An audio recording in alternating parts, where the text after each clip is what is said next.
Hello বন্ধুরা, আজ আমরা কোয়ান্টাম ফিজিক্সের এক রহস্যময় আর চমৎকার বিষয় নিয়ে কথা বলবো, ওয়েভ পার্টিকল ডুয়ালিটি। তোমরা হয়তো জানো, আমরা আলোকে সাধারণত ওয়েভ বা তরঙ্গ হিসেবে দেখি, আর পদার্থকে পার্টিকল বা কণা হিসেবে। কিন্তু কোয়ান্টাম দুনিয়ায় এই জিনিসগুলো এত সহজ না। আলো আর কণা দুটোই একসঙ্গে ওয়েভ এবং পার্টিকল দুই চরিত্রেই আচরণ করতে পারে।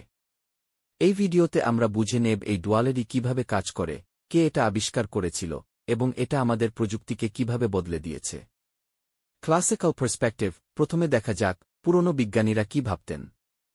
আলোকে ধরা হতো একটা ইলেকট্রোম্যাগনেটিক ওয়েভ হিসেবে, যেমন radio waves, phrase, ultraviolet light এসবই আলোর তরঙ্গরূপ।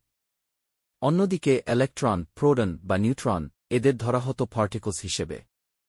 তাদের থাকে নির্দিষ্ট ম্যাস, পজিশন, আর তারা সরল পথে চলে। কিন্তু 20 শতকের শুরুর দিকে বিজ্ঞানীরা এমন কিছু দেখতে পান যা এই চিন্তাভাবনাকে উল্টে দেয়।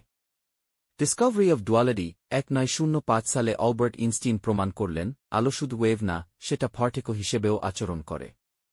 তিনি বললেন, আলো আসে ছোট ছোট প্যাকেটস অব এনার্জি হিসেবে, যাকে বলা হয় ফোটনস। এরপর 1924 সালে লেউইস ডে ব্রগলি একটা বিপ্লবী ধারণা দেন, যদি লাইট পারে পার্টিকলের মতো আচরণ করতে, তাহলে ম্যাটার পার্টিকলসও পারে ওয়েভ হিসেবে আচরণ করতে। এই ধারণার পরীক্ষামূলক প্রমাণ পাওয়া যায় ডবল স্লিট এক্সপেরিমেন্টে।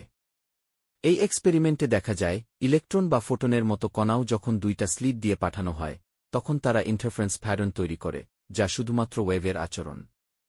অর্থাৎ কণাগুলো তরঙ্গের মতো আচরণ করছে।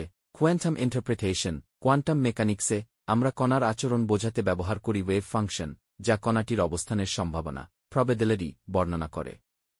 যতক্ষণ পর্যন্ত আমরা কণাটিকে অবজার্ভ না করি, সে একাধিক অবস্থায় একসাথে থাকতে পারে, এটাকে বলে কোয়ান্টাম সুপারপোজিশন। কিন্তু যেইমাত্র আমরা সেটা পরিমাপ করি, সেই ওয়েভ ফাংশন কলাপস করে, কণাটি একটা নির্দিষ্ট অবস্থায় ধরা পড়ে। এটাই হল অবজার্ভার এফেক্ট, আমাদের পর্যবেক্ষণ নিজেই কণার আচরণ বদলে দেয়। Real world applications, wave particle duality কিন্তু শুধু থিওরি না। এর বাস্তব প্রয়োগ রয়েছে আমাদের আধুনিক প্রযুক্তিতে।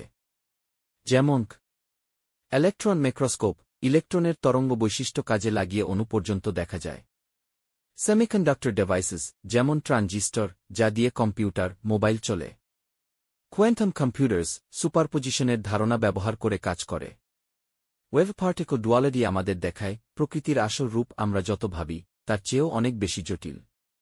একই কণা কখনো পার্টিকল, কখনো ওয়েভ, এটা বুঝে নেওয়াই আমাদের জন্য ছিল এক বিশাল ধাক্কা। এবং এখান থেকেই শুরু কোয়ান্টাম ফিজিক্সের নতুন যুগ। তোমরা যদি ভিডিওটা ভালো লেগে থাকে, তাহলে লাইক দিয়ে দিও, আর সাবস্ক্রাইব করো এমন আরও কন্টেন্ট পেতে। আর কোনো প্রশ্ন থাকলে অবশ্যই কমেন্ট করে জানিও। ধন্যবাদ সবাইকে। দেখা হবে পরের ভিডিওতে। আর এরকম আরও ভিডিওর জন্য আমাদের চ্যানেলটাকে সাবস্ক্রাইব কর।